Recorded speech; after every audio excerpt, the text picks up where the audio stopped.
എപ്പോഴും ചിരിച്ചുകൊണ്ടിരിക്കുന്ന ഈ ഒരു അമ്മയ്ക്ക് നമുക്ക് ഇന്നൊരു പ്രാങ്ക് കൊടുക്കാം. ഇവിടെ കടയൊന്നും ഇല്ലേ ചായ കുടിക്കാൻ? എന്ത് കടയെ കടച്ചു വെച്ചിരിക്കണേ? കർത്താവാ? ഏത് കർത്താവ്? ബിജെപിയിലെ കർത്താവാ? അമ്മ കഴിച്ചു. ഞാൻ രാവിലെ ഒന്നും കഴിച്ചൊന്നുമില്ല, ഇന്നലെ രാത്രി ഒന്നും കഴിച്ചൊന്നുമില്ല. ചായ കുടിക്കാൻ ഒരു 10 രൂപ.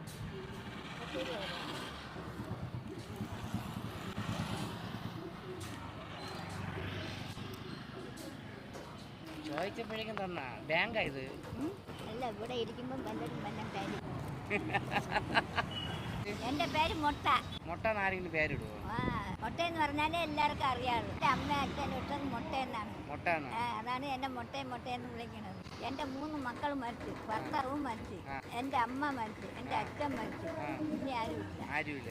ഞാൻ തമ്പാനിൽ ചെന്ന് കിടക്കും. പൈസ ഉണ്ടോ ഇഷ്ടം പോലെ? ഇല്ല, ഇവിടെ വന്നിരുന്നപ്പോ 30